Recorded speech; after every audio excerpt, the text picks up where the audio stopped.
Hello అందరికీ welcome back to my channel. So present నేను మీకు చూపిస్తున్నటువంటి ఈ ఆలయం వచ్చి కర్ణాటకలోని మైసూర్కి దగ్గరలో ఉన్నటువంటి శివన సముద్రం అనే ఊరి దగ్గర ఉన్నటువంటి ప్రసన్న మీనాక్షి అమ్మవారి ఆలయం అన్నమాట.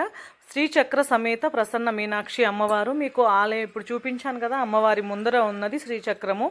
అది స్వయంగా శ్రీ ఆది శంకరాచార్యుల వారిచే ప్రతిష్ఠించబడినటువంటి శ్రీచక్రం అన్నమాట. సో దానికి సంబంధించి ఒక స్టోరీ అయితే ఉంది. ఆ శంకరాచార్యుల వారు కేరళలో జన్మించి దేశమంతటా కూడా పర్యటిస్తూ ఉంటారు.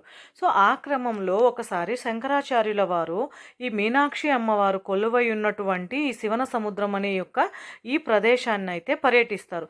ఆ టైంలో అక్కడ ఉన్న ప్రజలు ఈయన్ని చూసి, శంకరాచార్యుల వారిని చూసి, మీరు ఈ ఊరికి కొత్త వారిలా ఉన్నారు, దయచేసి సాయంత్రం చీకటి పడిన తర్వాత మీరు ఎట్టి పరిస్థితుల్లోనూ ఇక్కడ సంచరించకండి, మీరు ఈ ఊరిని వదిలేసి వెళ్ళిపోవాలి అని చెప్తారన్నమాట.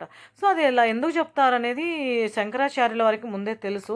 సో అయినప్పటికీ కూడా ఆయన ప్రజల దగ్గర సరే అని చెప్పేసి ఈ గుడిలో వచ్చి కూర్చుంటారట. కూర్చుని అమ్మవారి దర్శనం కోసం వెయిట్ చేస్తూ ఉంటారు.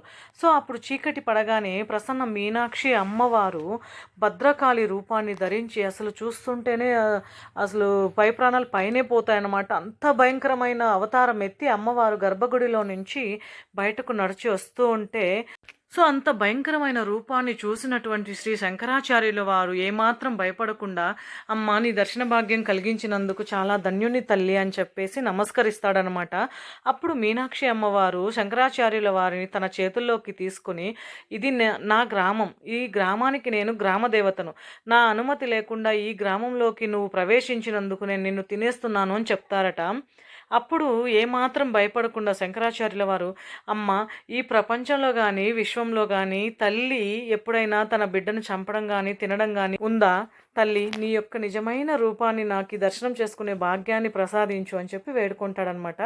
అప్పుడు అమ్మవారు తన నిజమైన రూపాన్ని చూపించి ఆయన్ని ఆశీర్వదిస్తుంది. సో యాక్చువల్గా ఇకపోతే ఈ శ్రీచక్రం ఎందుకు స్థాపించాల్సి వచ్చిందంటే, అక్కడ అంటే ఈ పర్టికులర్ ఈ ప్రదేశంలో అమ్మవారు పగలంతా అమ్మవారి రూపంలో అంటే మీనాక్షి అమ్మవారి రూపంలో ఉండి, నైట్ అయితే భద్రకాళి రూపంలో మారిపోయి అక్కడ దొరికిన ప్రజలందరినీ, కనిపించిన ప్రతి ఒక్కరిని తినేసేదట. సో అందుకని చెప్పి శంకరాచార్యుల వారు ఇక్కడికి వచ్చి అమ్మవారి నిజమైన రూపాన్ని దర్శించి అక్కడ శ్రీచక్రాన్ని ప్రతిష్ఠించారనమాట. అమ్మవారిని చూస్తుంటే అసలు రెండు కళ్ళు సరిపోవు. ఒకసారి చూడండి, ఇక్కడ కూడా మేము వెళ్ళిన టైంకి క్లోజ్లోనే ఉన్నింది టెంపుల్.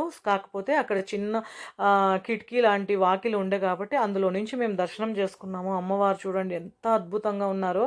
ముందరున్న శ్రీచక్రాన్ని అసలు ఎంత అదృష్టం ఉంటే కానీ మనము అసలు దర్శించుకోలేమన్నమాట. అంత అద్భుతమైన టెంపుల్ ఇది. సో తప్పకుండా మీరు ఈ ఆలయాన్ని వీలైతే దర్శించుకోండి. సో చుట్టుపక్కల మీకు చాలా ప్రదేశాలు అయితే ఉన్నాయి. ఇక్కడ నుంచి చాలా దగ్గరలో వాకబుల్ డిస్టెన్స్లో ఇదిగోండి కావేరీ నది కనబడుతుంది కదా. సో ఇక్కడ మీరైతే ఇంకా అసలు మంచిగా టైం స్పెండ్ చేయొచ్చు. పిల్లలు కూడా చాలా బాగా ఎంజాయ్ చేస్తారు. ఇక్కడ ఫ్లో కూడా తక్కువే ఉండే, మేము చాలా టైం స్పెండ్ చేసాం ఇక్కడ. ఇంక ఇక్కడ నుంచి చాలా దగ్గరలో వాకబుల్ డిస్టెన్స్లో మీకు మధ్యరంగనాథ స్వామి క్షేత్రం కూడా ఉంది. సో అది కూడా మీరు విజిట్ చేయొచ్చు. సో ఇవాల్టి వీడియో ఇదన్నమాట. Please like, share and